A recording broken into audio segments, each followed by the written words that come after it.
How to fix blurry WhatsApp profile pictures.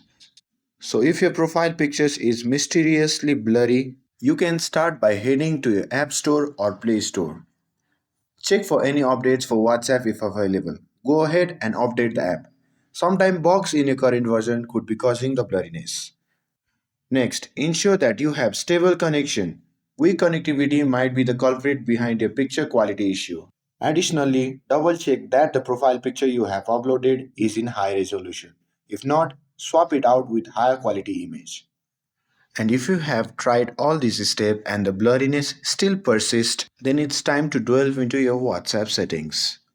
Once you are in your settings interface, simply scroll down and tap on storage and data. After that, click on network usage. Now scroll down and tap on reset statistics. Now tap on reset. And this should largely resolve the blurry picture problem. I hope you found this video helpful. If you found this video helpful, don't forget to like and subscribe to get updated for more videos. Thanks for watching and I'll see you in the next video.